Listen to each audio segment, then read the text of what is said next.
Thank you. These are my disclosures. It's my pleasure to share the results of our study indicating that Onabotulinumtoxin A improves quality of life in patients with indwelling catheters.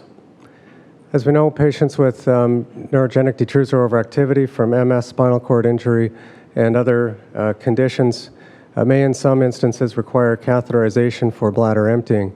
In some cases, such as patients with limited mobility or poor dexterity, ultimately they may choose an indwelling catheter.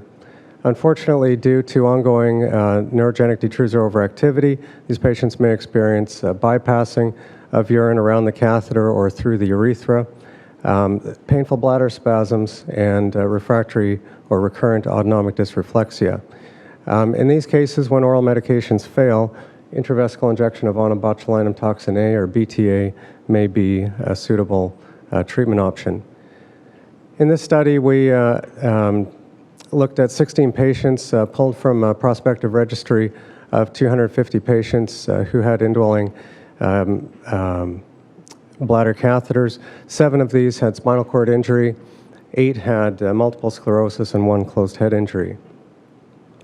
In these cases, evaluations were performed at baseline before injection and at 3 months following injection, and included reviews of symptoms as well as patient-reported outcomes, including the IQOL, PBBC, ICIQ-UI, and the UDI-6. We also asked about dry rates in the preceding 3 months at follow-up and pad use. The indications for BTA injection most commonly was ongoing urinary incontinence, but also some patients had pain or dysreflexia. Most patients were done under local anesthesia. In terms of symptoms at baseline, 10 patients reported incontinence, and at 3 months following injection, 8 patients still reported incontinence.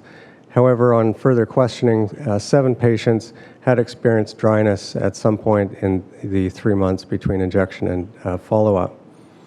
6 patients needed incontinence pads at baseline and 5 at follow-up, and 11 patients were on anticholinergic medications at baseline and 5 patients at 3-month follow-up. All patients had been on anticholinergics at some point previously. 4 patients complained of pelvic pain at the time of injection intake, and at 3-month follow-up, there were 2 patients noting pain. Overall, in terms of patient-reported outcomes, 9 patients at baseline reported very minor or no problems with their bladder on the PPBC, and this increased to 13 at 3-month follow-up. And the mean UDI-6 score decreased from 24.05 to 10.18, and the mean ICIQ score from 8.77 to 4.38.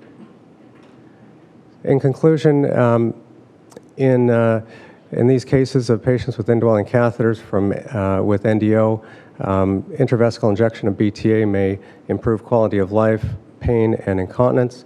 It works quickly and its effects are durable, and it may be an efficacious treatment option for these patients with indwelling catheters. Thank you. Thank you very much. Questions? Ivo? Thanks very much. In a patient who has got autonomic dysreflexia, do you have to worry when you're actually giving the botulinum toxin injections, or is that not an issue? You do. In certain cases, it's going to be on an individual basis depending on their history. You can see that a couple of these patients were done in the operating theater rather than under purely local. We also have a number of other patients not included in this registry who we inject in the operating theater with anesthesia support. They're not picked up in this registry for different reasons. Thank you. Just for my basic understanding, so those patients had what kind of indwelling catheter? Transurethral or suprapubic? Both mixed? They had a mixture of both, and I'm sorry I didn't. And they clamped the catheters usually during the day, or was it permanent drainage? No, these patients are all on straight drainage. And they still were incontinent even with the transurethral? Yes. More questions? Thank you. Thank you very much. Thank you very much. Kevin.